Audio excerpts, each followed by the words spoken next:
시골의 한 교회에서 예배를 마치고 맨 마지막에 주기도문을 다 같이 외우고 있는데, 한 성도님께서 우리가 우리에게 죄 지은 자를 사하여 준 것 같이, 이 대목에서 말을 잇지 못하고 눈물을 흘리게 되었습니다.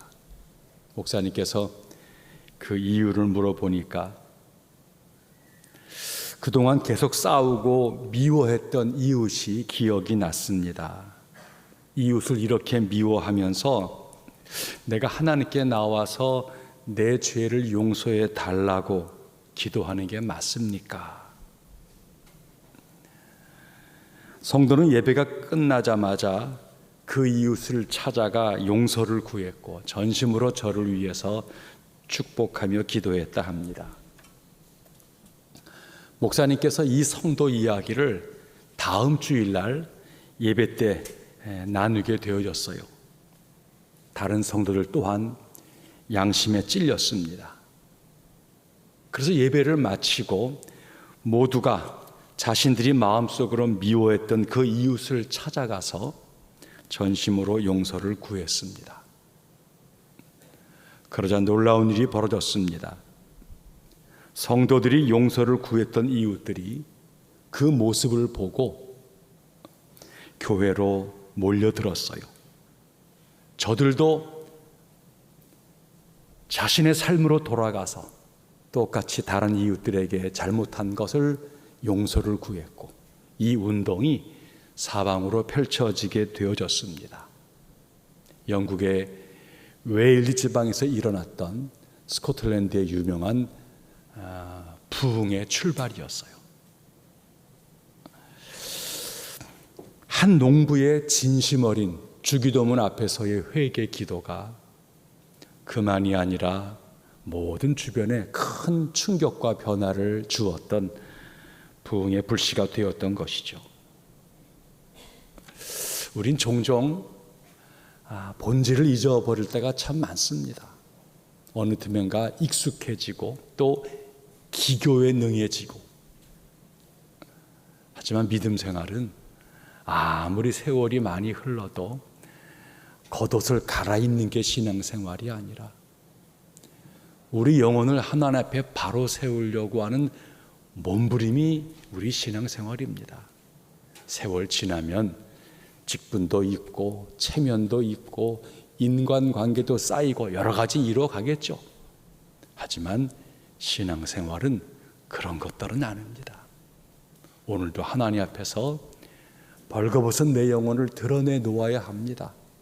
그것을 아파하고 힘들어하면서 하나님과 영적으로 씨름하는 것입니다. 그리고 크게는 못하더라도 작은 것 하나 그 삶에서 살아보려고 몸부림을 치는 것입니다. 그러면 방향이 바뀝니다. 터가 굳어집니다. 새로운 일들이 벌어집니다. 하나님이 역사하십니다. 8월 한 달 내내 예수님과 이 사마리아 여인 간의 대화 이야기로 넉 주간에 걸쳐 지금 말씀을 나누고 있습니다. 우물가에서 예수님께서 물을 달라 시작한 대화가 점점 꼬리에 꼬리를 물고 깊어져 가고 있지요. 결국 물에서 영생수 문제로, 영생수 이야기하다가 남편 데려오라 라는 일로 불거지고, 또 남편 얘기 나누는 것이 좀 불편하니까 여인은 예배의 문제를 끄집어내고 예배의 진실성에 관한 문제를 언급하다가 여인이 예수님을 깨닫게 되어지는 거예요. 그리고는 오늘 본문 자신의 마을로 내려가서 사람들에게 예수님 이야기, 복음을 증거하게 되었다는 것입니다. 사마리아 여인이 예수님을 만난 것은 아주 극적인 것이었어요. 삶의 고단함 속에서 아무도 찾지 않는 정오의 시간에 여인은 물길로 나왔고, 그 여인을 기다린 예수님께서 만나주신 거예요. 이 만남으로 인하여서 여인에게 놀라운 일이 생긴 것이죠. 만남이라고 하는 것은 아주 의외로 어려운 문제를 간단하게 해결해주는 특별한 어떤 그런 역할을 펼치게 합니다. 만남이라는 것은 얼굴과 얼굴이 맞대는 것이고 눈과 눈이 맞대는 것이고 인격과 인격이 맞닿는 것이 만남 아니겠습니까? 서로 보지 못할 때에는 할 말이 많았어요. 오해도 많았고요. 그런데 만나서 직접 이야기하게 되어지면 상당 부분이 해소되어지고 풀리게 되어진다는 거예요. 오늘 우리의 시대에 만남도 없이 말하는 도구가 점점점 많아지는 것입니다. 구태여 만나지 않아도 가지 않아도 멀리서 글 띄우고 SNS로 이렇게 반응하고 전화하고 하면서 편해졌는지는 모르겠지만 구태여 만나지 않아도가 강화되어져 가고 있는 거예요. 그 속에서 인격의 만남 없이 말만 하는 데서 부작용이 점점 많아지는 중에 있습니다. 더욱이 소문이라고 하는 것, 몇 사람을 거쳐서 오는 것이기 때문에 부풀려지고 거기는 오해와 왜곡이 너무나 많이 들어 있습니다. 원래 언어는 이게 얼굴, 온몸으로 함께 전달하지 않으면 언어라는 것은 대개 왜곡되어지거나 그 자체의 한계성 때문에 잘못될 때가 참 많이 있습니다. 인격과 인격이 마주 대하고 얼굴과 얼굴이 대하게 되어지면 언어 문제의 상당 부분은 해결이 되어져요. 여러분, 신앙생활 제가 종종 하나님과 인격적 관계, 인격적 만남이라고 한 말을 잘 주의하시기를 바랍니다. 우리가 하나님을 그저 남들이 해주는 이야기로 들으려고 그러고 목사님의 설교를 들으면서 고개를 끄덕끄덕거리는 정도로 신앙생활을 하고 있다고 착하면 안 돼요. 이 모든 건 다 도구예요. 중요한 것은 우리가 하나님께 나아가서 내 문제, 내 삶을 내려놓고 하나님과 인격적으로 대면을 해야 합니다. 그래야 거기 하나님의 진짜 일들이 펼쳐지는 거예요. 예수님은 여인과의 만남에서 여인의 허전함, 그의 목마름, 그 영혼의 이 갈급한 모습을 주님이 알아채신 거예요. 영생수 문제, 또 남편 문제, 예배 문제, 그 모든 속에 여인은 지금 갈망하고 있는 것입니다. 그런데 자신에게 찾아와 주어서 대화를 나누는 중에 부끄러움과 허물을 다 하시는 이분이 나를 정죄하지를 아니하신다는 것을 여인이 깨달은 거예요. 그러니까 예수님도 여인의 연약함을 알아가되 동시에 내 연약함이 다 드러남에도 불구하고 정죄하지 아니하시는 예수님을 알아가면서 이 여인이 예수님에 대한 생각이 바뀌어져 가고 있어요. 복음을 받아들일 마음의 문이 열려지게 된 것입니다. 맨 마지막, 당신이 메시아이십니다. 나의 구원주가 되십니다. 그 고백을 내어놓게 되어지는 것이죠. 자, 본문 한번 28절 말씀을 보시기 바랍니다. 시작. 여자가 물동이를 버려두고 동네로 들어가서 사람들에게 이르러. 여자는 물 길러 왔어요. 예수님 만났어요. 그런데 만나고 나서 너무 놀라서 사람들에게 예수님 이야기를 전해주겠다고 물동이를 버려두고 동네로 갔다는 것입니다. 마을에서 우물까지는 꽤 먼 거리예요. 그 무거운 물동이를 쥐고 오고 두레박 들고 불편했어요. 그런데 이 여인 너무 놀라고 너무 기뻐서 물동이를 다 내려두고 마을로 돌아갔다는 것입니다. 예수님 만나고 보니까 지금 당장 이 물동이가 별로 중요하지를 않다는 것이죠. 여인은 보다 중요한 것을 얻었어요. 그래서 별로 중요하지 않은 것, 덜 중요한 것을 내려놓을 수 있는 여유를 갖게 되었다는 거예요. 우리도 이런 신앙생활을 하고자 하는 거예요. 내려놓고 싶은 거예요. 내 마음속에 자유를 갖고 싶은 거예요. 그런 내가 구하는 것, 그 갈급한 것, 붙잡으려고 하는 것을 마음에 고집하는 속에서는 자유롭지를 못해요. 내려놓으려고 하니 아깝고 아쉬워요. 그래서 이러지도 저러지도 못하고 우왕좌왕거리고 고집에 얽매여 사는 것, 우리 인생의 많은 모습 아닙니까? 여인은 마을 사람들에게 예수님에 관한 사실을 알려고 내려갑니다. 전도하러 간 것이죠. 하지만 전도라기보다는 자신이 만난 분을 자랑하려고 지금 뛰어가고 있는 중에 있습니다. 나 예수님 만났어. 여러분들은 나를 시시하게 보지, 나를 죄 많은 여인으로 보지요. 그런데 내가 만난 그 예수님은 나를 귀하게 여겨주었어요. 내가 만난 예수를 사람들에게 자랑하고 싶은 것입니다. 물동이를 버려두고 예수님께서 베드로를 부르셨어요. 나를 따르라. 내가 너를 사람 낚는 어부가 되게 하리라. 베드로는 놀랍게도 그물을 버려두고 배를 버려두고 예수님을 쫓게 되었다는 거예요. 보다 중요한 일을 위해서 보다 덜 중요하다고 여겨지는 것을 내려놓을 자유가 베드로에게 생겨나게 되었다는 거예요. 삶에 지치고 피곤하고 마음이 상하고 아파하는 것들은 대개 우리가 계속 맴돌고 있다는 거예요. 앞으로 나아가고 더 좋은 것, 더 위대한 것을 바라보고 있지를 못하다라고 하는 거예요.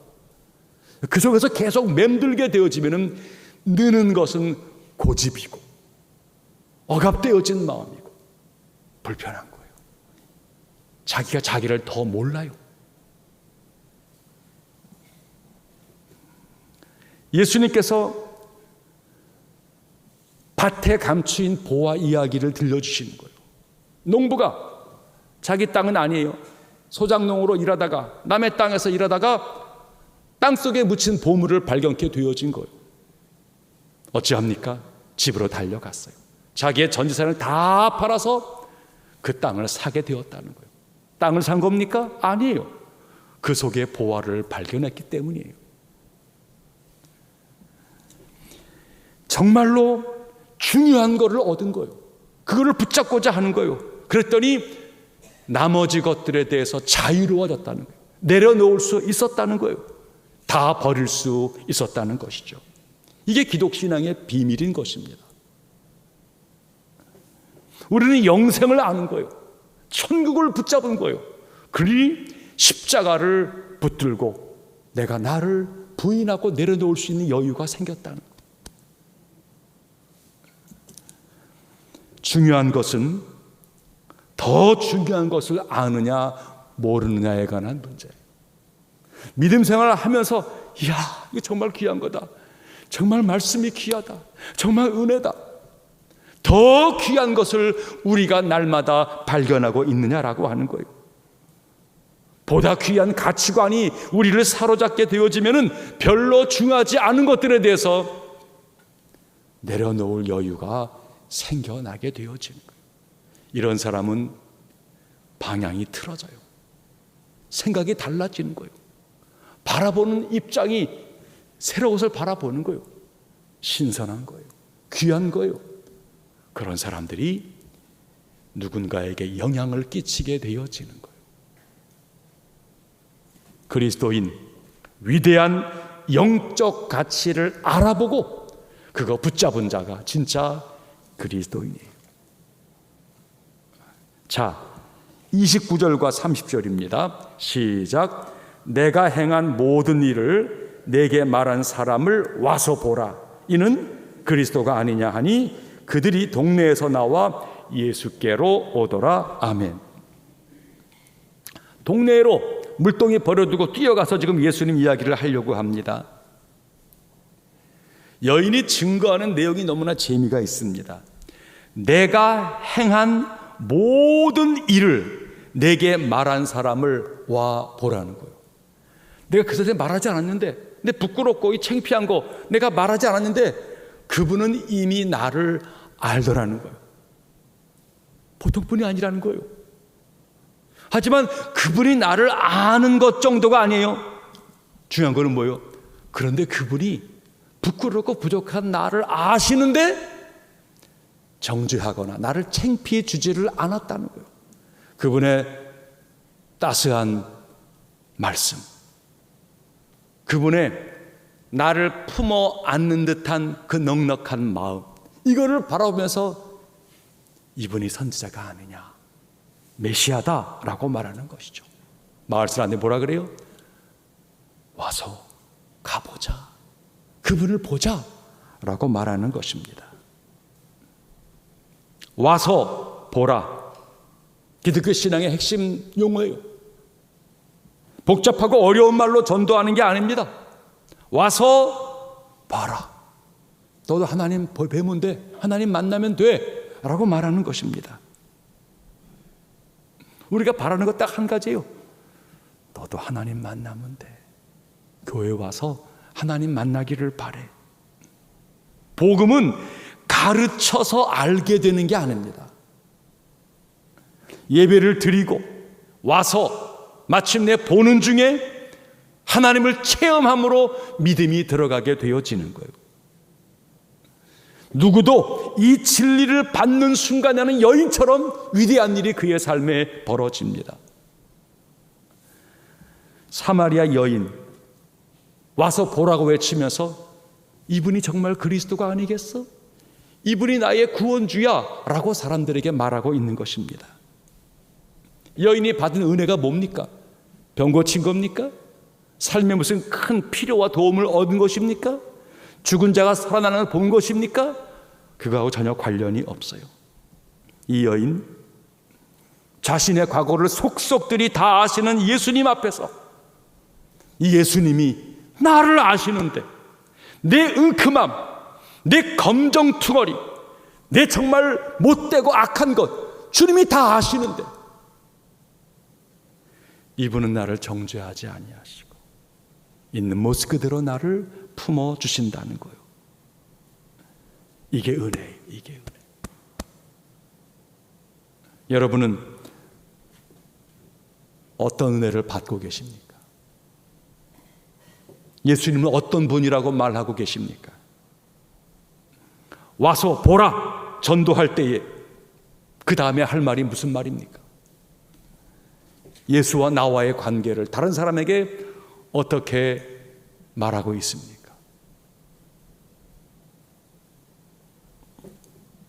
본문을 유심히 바라보면은 여인의 이 믿음에 어떤 변화, 발전이 있는 것을 바라보는 거예요. 처음에 이 여인 예수님 만났을 때 너무나 낯설었어요. 오히려 적대하는 마음으로 아니 당신은 유대인 남자인데 사마리아 여자인 나한테 왜 물 달라 그래요? 오히려 대들듯이 말을 했어요. 자, 그런데 두 번째, 예수님께서 물 문제에서 너한테 물 달라고 말한 내가 누구인 줄 알았더라면 거꾸로 내가 나한테 물 달라 그랬을걸?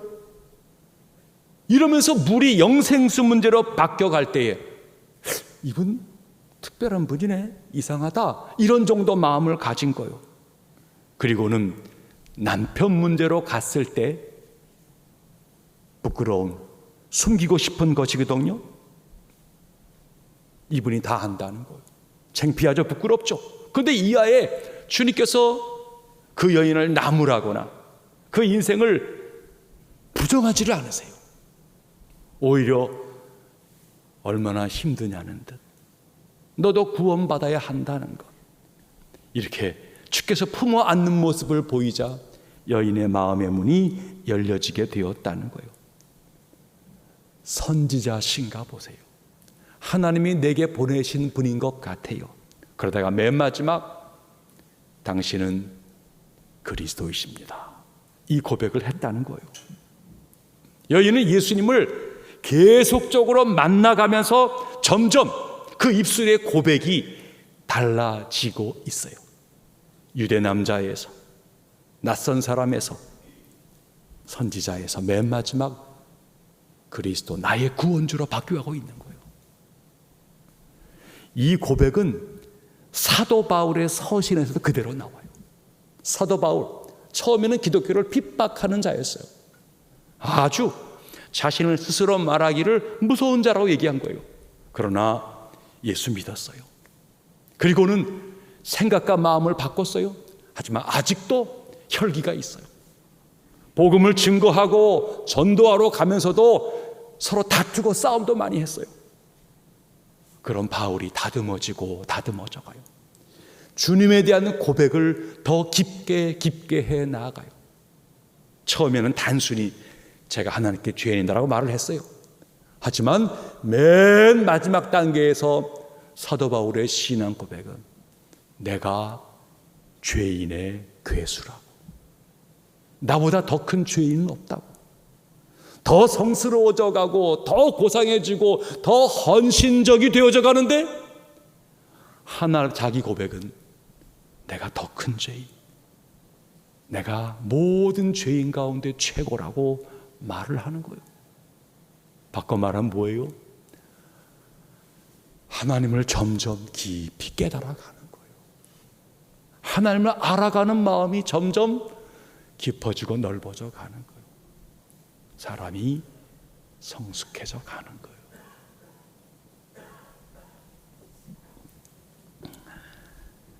(40절에서 42절입니다) 시작. 사마리아인들이 예수께 와서 자기들과 함께 유하시기를 청하니 거기서 이틀을 유하심에 예수의 말씀으로 말미암아 믿는 자가 더욱 많아 그 여자에게 말하되 이제 우리가 믿는 것은 내 말로 인함이 아니니 이는 우리가 친히 듣고 그가 참으로 세상의 구주신 줄 알미라 하였더라. 아멘. 전도가 쉬운 일은 아닙니다. 그런데 의외로 듣고자 하는 사람들이 있습니다. 듣고자 하는 사람들이 있어요. 복음을 듣고자 하고 도움을 받고자 하고 마음이 힘들어서 뭔가 기다리는 사람들이 있습니다. 성경이 말하는 바 희어져 추수할 곡식 같은 이들이 이 땅에 분명히 있습니다. 안 되는 전도 억지로 하자는 것이 아닙니다. 고구마 전도처럼 마음을 전하는 것뿐이에요. 힘들죠. 예수님 믿어보세요. 나도 힘들 때에 예수님 믿으니까 얼마나 크게 도움과 위로 받았는지 몰라요. 제가 보기에 선생님도 예수님 만나야 될 것 같아요. 편안하게 얘기하는 거예요. 거부하시겠죠? 때로 적대할 수 있어요. 그러나 어떤 사람은 듣고자 하는 사람이 있어요. 그의 삶의 곤고함을 가진 자들이 있다는 거예요. 인생이 다 똑같은 삶을 사는 거예요. 조금 비싸고 맛있는 거 먹었다는 것도 하나의 인생일 뿐이에요.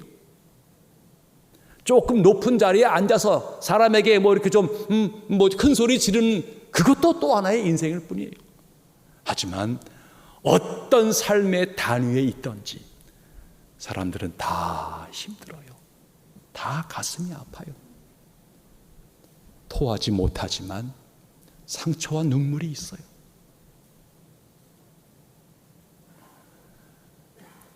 고집 때문에, 삐뚤어진 자기 마음 때문에 진실로 나오지 못해서 그렇지, 우리가 겸손을 가지고 조용히 대화하면 사실은 듣고자 하는 사람들이 꽤 많이 있어요.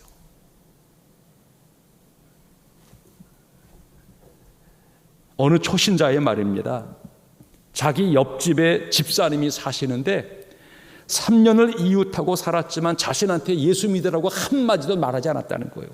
뒤늦게 다른 사람을 통해서 그가 예수 믿게 되었는데, 이 좋은 예수, 이 너무너무 귀한 분을 왜 앞집에 있는 분은 나한테 한마디도 얘기 안 했는가 서운한 마음이 들더라는 거예요.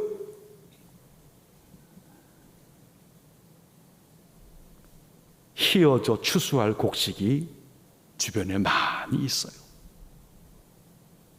다음 주일날 우리 조혜련 우리 개그맨 집사님 우리 모셔서 간증 집회를 하게 되어지는데, 우리가 8월 초부터 코로나19로 어렵지만 안타까운 여러 이웃을 보면서 한 생명 가슴에 품자고 말했는데, 그분들에게 한번 좋은 기회를 제공하는 그런 날 되어지기를 바랍니다. 주님은 여인에게 따뜻하게 대해 주었을 뿐이에요. 근데 여인은 예수님 만나고 마을로 뛰어내려가서 마을 사람들 예수님 이야기를 합니다. 마을 사람들이 예수님께로 왔어요. 여인의 얘기를 들었다고. 그냥 가지 마시고 우리 마을에 좀 들어오시죠.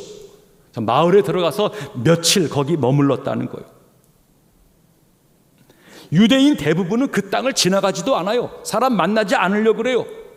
근데 주님께서는 일부러 그 마을을 지나가셨고, 사람들의 청함 속에 기쁨으로 그 마을 사람들과 며칠을 더 유하게 되었다는 거예요.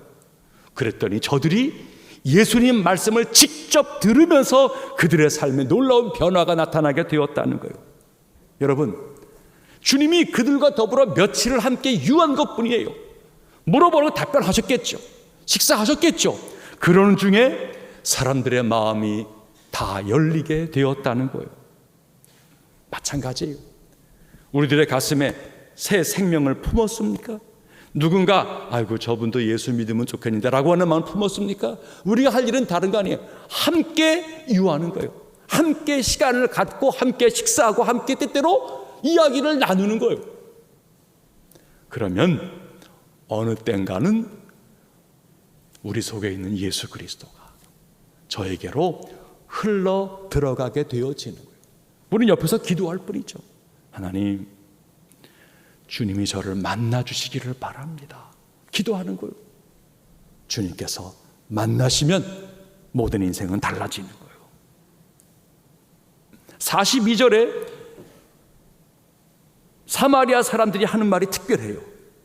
그 여자에게 말하되 이제 우리가 믿는 것은 내 말로 인함이 아니니 이는 우리가 친히 듣고 그가 참으로 세상의 구주신 줄 알미라. 여인은 와서 보라. 저들은 와서 예수님 만난 다음에 아이고 그냥 가지 마시고 우리 마을에 좀 오시죠. 내려간 것뿐이에요. 예수님과 며칠을 유했더니 마을 사람들이 하는 말에 여인아 이제는 내 말 때문이 아니다. 우리가 만나보니 이분의 말씀이 진짜 우리에게 구원이다. 힘이다. 이제는 예수님이 우리의 구주다 라고 모두가 고백하게 되었다는 거예요. 여러분, 우리가 전도하기를 원하는 그 사람이 예수님을 만나기를 원하는 것이 우리 전도의 종국이에요. 그게 맨 마무리예요. 데려오고 함께하고 사랑을 주고 다 하지만 궁극적 우리는 딱 한 가지예요. 예수님이 저를 만나주기를 바라는 거예요. 내 지식과 화술과 친절과 논리가 전도가 아닙니다. 전도의 결국은 저들이 예수님 만나는 거예요. 그러기까지 우리는 옆에서 중보하고 눈물로 기도할 뿐입니다. 미국에서 야구 선수로서는 메이저 리그를 뛴다라고 하는 것은 이거는 엄청난 영광이고 그야말로 돈을 부를 얻는 것이에요. 그 메이저 리그 선수가 된다는 것만으로도. 메이저 리그 선수로 은퇴한 토니 그래파니노라고 하는 분이 계셨어요. 크리스천이에요. 자기가 은퇴한 다음에 어디 살까? 야구 일 계속 할 수도 있겠지만 자신은 그래도 크리스천이니까 평생 이것으로 돈 벌고 먹고 영광 다 얻었는데 내가 이 야구를 가지고 사람을 돕고 전도해야 돼 이런 마음을 가진 거예요. 그래서 세계 여러 나라를 돌면서 야구 캠프를 열었어요. 메이저리그 선수가 와서 야구를 가르치니까 애들이건 어른들이 많이 왔죠. 그들에게 여러 날 머물고 가르쳐주고 오전과 오후는 야구 캠프를 하는 거예요. 저녁에는 그분들을 모아놓고 성경 공부를 하고 예수님을 가르쳤어요. 이거를 여러 군데서 무려 13년 동안이나 진행을 했어요. 이분은 어떻게든 이 사람들에게 예수님을 믿는 이유를 논리적으로 실증적으로 설명해 주는 최선을 다한 거예요. 그런데 13년이 지났음에도 불구하고 열매가 없었어요. 딱 3사람만 예수를 만나게 된 거예요. 뭔가 잘못되었다. 논리적이고 실증적인 이유를 제시하는 게 아니라는 사실을 깨달은 거예요. 그부터 방법을 바꿨어요. 예수님 삶, 예수님 말씀, 예수님과 나와의 관계, 이런 얘기를 이해하기 시작했어요. 다른 종교를 가진 사람들, 다른 생각이 있는 사람들한테 이런 말하면 좋아하지 않을 것이다. 그런 생각을 했다가 그 말은 조심스럽게 안 하고 실증적이고 논리적인 논쟁을 많이 했는데 그거를 포기하는 거예요. 더 비논리적이고 믿지 않는 사람들에게는 별 호응이 없을 것 같았는데 이상한 일이죠. 사람들이 호응했어요. 많은 사람들이 회심을 했어요. 주님을 영접했어요. 토니는 이 변화를 놀랍게 경험한 다음에 다음과 같이 이야기를 합니다. 예수님을 믿어야 될 증거를 제시하고 논쟁에 이기는 것보다 그냥 예수님에 대해서 알려주고 예수님 말씀의 즐거움을 내가 표현해주고 예수님과 나와의 인격적 관계 이야기를 그냥 스스럼 없이 이야기해 주는 것, 여기서 너무나 큰 열매를 얻게 되었다는 거예요. 전도는 성공이나 자랑이나 복의 겨움이 아니에요. 전도는 예수 그리스도를 전하고자 하는 거예요. 여러분, 말씀 자체가 살아있는 힘이에요. 그러니 거기에 뭔가 보태려고 그러고 덧칠하려고 그러고 포장하고 꾸미려고 할 이유가 없다는 거예요. 말했지만 사람들은 똑같아요. 내가 예수를 필요로 구원을 얻은 것처럼 저도 예수를 필요로 하고 저에게도 구원이 필요한 거예요. 그러니 나를 구원하신 예수 그리스도를 가감없이 논리와 설득이 아니라 예수님 믿으니까 참 좋아요. 예수님이 얼마나 제 마음에 소중한 분인지 몰라요. 제가 참 힘들었을 때에 주님은 나를 위로하셨어요. 인도자가 되어 주었어요. 그냥 한마디 한 거예요. 근데 이 말은 우리와 똑같은 삶을 살고 똑같은 삶의 무거운 짐을 지고 있는 사람들에게는 이게 위대한 지혜와 지식과 정보가 되는 거예요. 복음과 은혜에 집중해서 그냥 겸손하게 우리 마음을 표현해 가는 것입니다. 나머지는 성령님이 알아서 하세요. 여러분, 듣지 않은 사람에 너무 마음 아파하지 마세요. 하지만 들을 사람은 들어요. 어느덧 계절이 바뀌었네요. 들판에 이제 이삭이 패는가 싶더니 이제는 제법 알맹이들이 다 맺혀지고 굵어져 가는 그 흐름을 눈으로 보는 거예요. 코로나로 힘든 시기지만 계절은 변하고 생명 추수의 날들은 점점 다가오고 있는데 우리의 마음은 어떠냐라고 하는 거예요. 우리도 영적인 농부요, 이 가을의 마음을 가져야 돼요. 하나님, 내가 무엇 보고 살아갑니까? 무엇 붙잡으려고 하는 것입니까? 하나님이 내 생명을 건져주셨는데 이 땅에는 구원을 필요로 하는 사람이 많이 있지 않습니까? 희어져 추수할 곡식들을 바라보면서 논리적으로 무슨 지식을 많이 가지고 아니에요. 예수 믿으니 참 좋더라. 주님이 내게 이런 분이야. 예수님 이야기에 나타내는 거예요. 자, 여인을 보세요. 사마리아 사람들을 보세요. 예수님 만나면 위대한 하나님의 일들이 벌어져요. 정말 살면서 먹고 붙잡고 쌓고 뭐 저장해 보려고 하고 어떻게든 치장하고 높아지고 어느 때까지 그러시겠습니까? 여러분, 보다 중요한 것을 우린 발견했잖아요. 가장 중요한 분을 내 가슴에 소유한 것 아닙니까? 그렇다면 그 예수에게 집중하시기를 바랍니다. 좀 자유로우시기를 바라요. 내려놓을 수 있기를 바라요.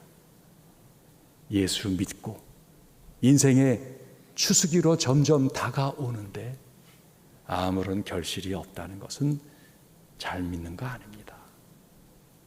아직도 뭔가 붙잡으려고 몸부림치는 거예요. 주님, 사마리아 여인 같은 어리석음을 내려놓게 하시고 내 마음에 오셔서 나에게 좌정해 주어서 다스려 주어서 이제는 주님과 더불어 제대로 된 인생의 후반부 열매가 있는 삶으로 나아가도록 나를 붙드소서. 이 삶을 감당해내는 온 성도들 앞날 되어지기를